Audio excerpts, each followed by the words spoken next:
Good afternoon. This is the Var Torah on Parshas Toldot.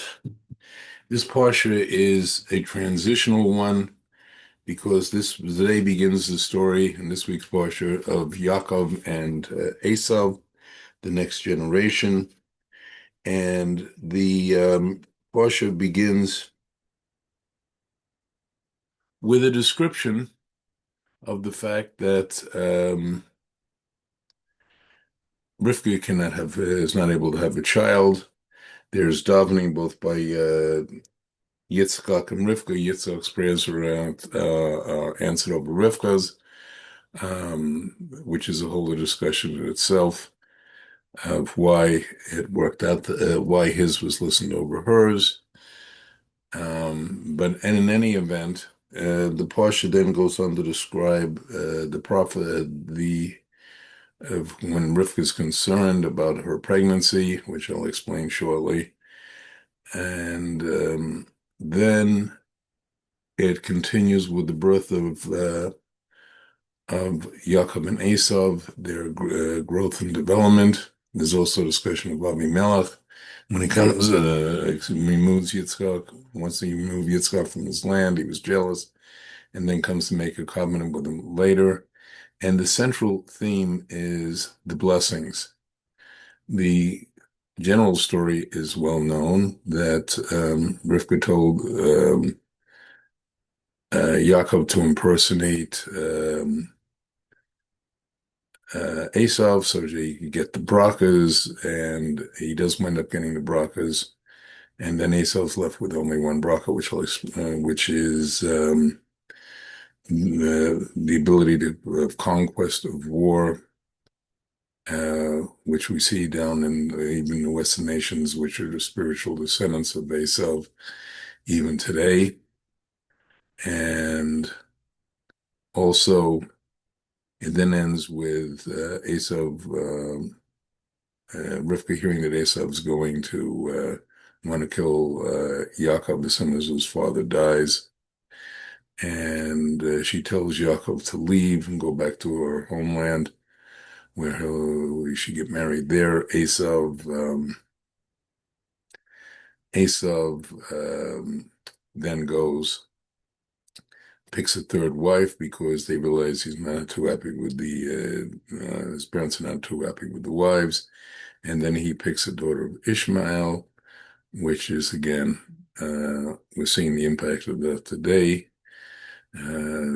because there's a mixture of Esav, which represents various forces, including anti-Semitic ones, and also of B'nai Ishmael. In fact, there's analogies that when one looks at the image of Daniel, there's Daniel's interpreting, Nebuchadnezzar's dream, that there's two iron legs which represent the two kingdoms, Esav and the Bnei Ishmael, and it completely ends with Yaakov going off,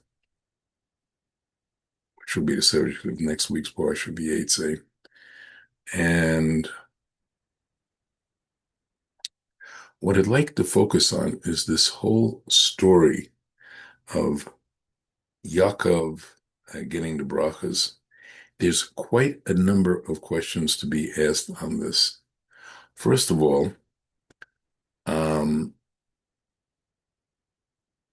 did Rivka know that Yitzhak was telling Esav to go hunt and bring food so he'll then bless Esav, since this is way beyond the 40 years of electronic listening devices by a millennium. And the second question is, why would Rivka have done that deception at all? A third question, what does she say if there's any curses upon anybody? It will be upon,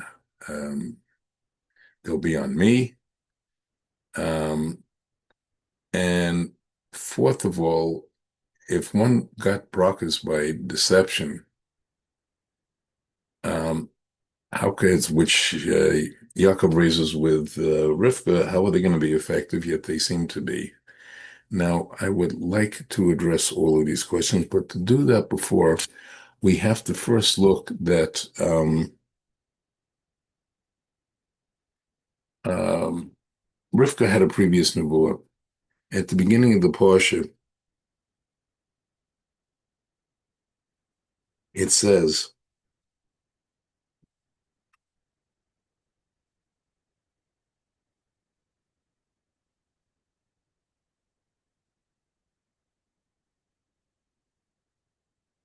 after Rivka conceived, and it says, V'yitiritzu habanim b'kari kureva b'toma im kain lamazeh anapi etalech ladrash et Adonai.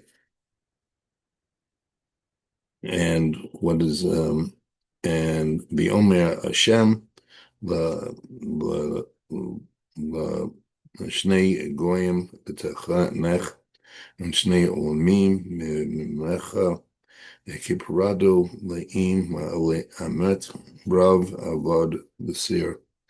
And it says, children crushed within her and said, if this is so, why am I thus? She went to inquire of Hashem, which means Nevuah. Some say she went to Shem, Noach's son. Others is that she got a direct Nevuah.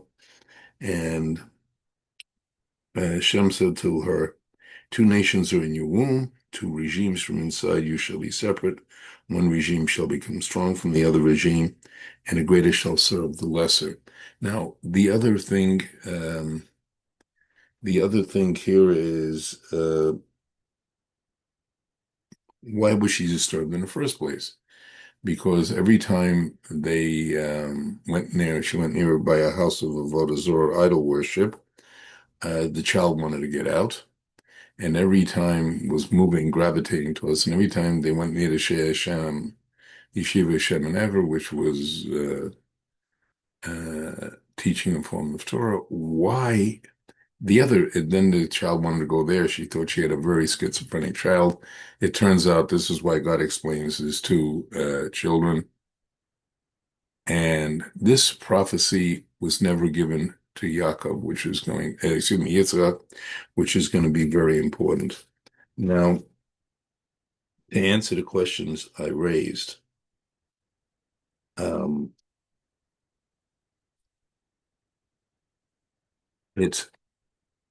this is based on the interpretation of the Orach HaKodesh.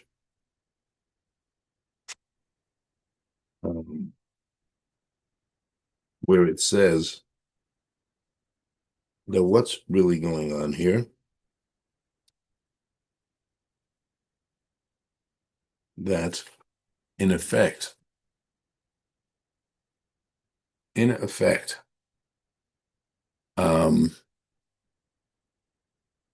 Rivka knew the nature of Esav and Yaakov, which her husband did not know. Now, he gravitated towards Yitzchak and to Esav, and the question is, did he ever believe Esav was going to be the leader and inherit from him? And that he did not believe that. What he believed instead is that Esav was going to be like later relation to Zul. He was going to be mastering the land. He was going to be growing the crops, making the money, and supporting Yaakov being in the tent, learning Torah. However, he did not realize the true nature of Esav. Now, why did Rivka, it says Rivka loved Esav more, Yaakov more? A very simple reason is that she sensed that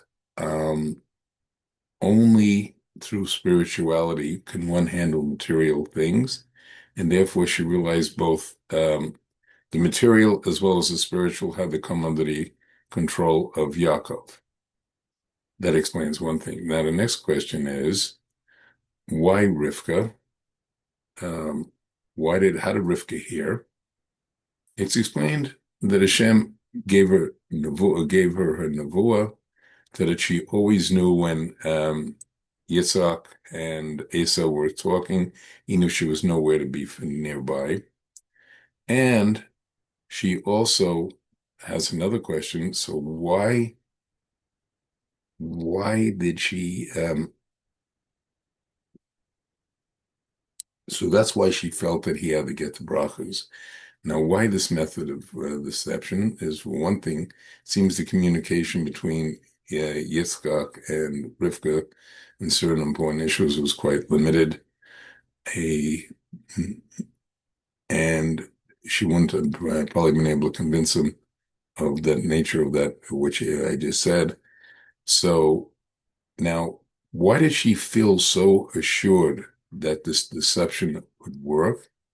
It was because Hashem had given her either some say Ruach HaKodesh or Nevuah, the Or Chaim uses both, but divine insight, and realized that this would succeed and this is what had to be done.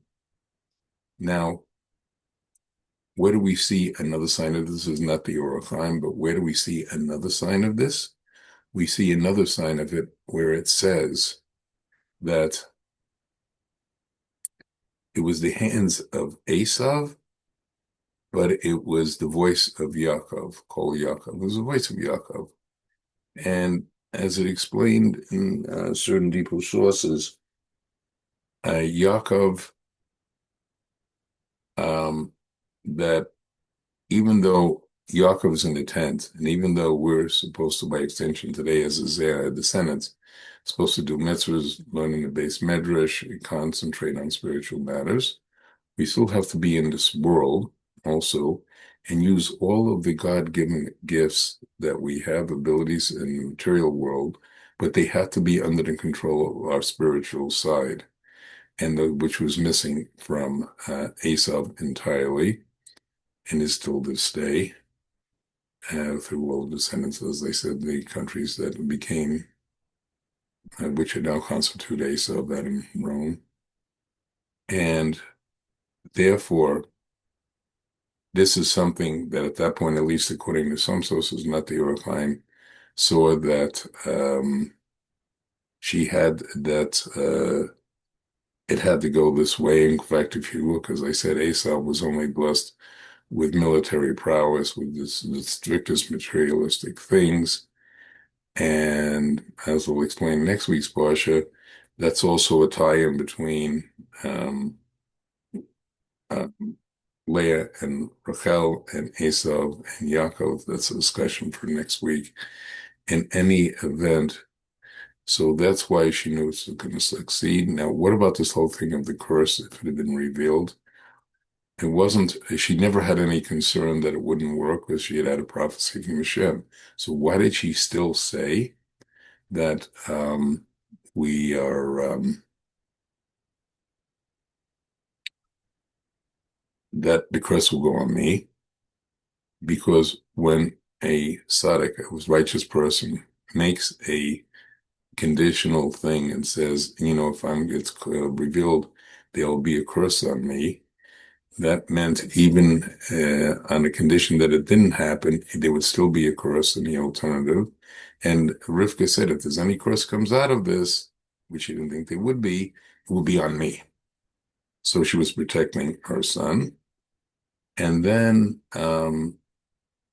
this is why the brachas stayed, and this is why Yitzhak even Yaakov more. So as a final message for this Shabbat, as we're entering the month of Kislev, month of light, month of coming closer to Hashem, may we realize that, of course, we have material things to do, but they should also always be guided by the spiritual. And even seeing events in the world, we should realize it's being guided by God and the spiritual. And we, as descendants of Yaakov, will prevail. And hopefully, with the redemption coming soon, good Shabbos and Shabbat Shalom.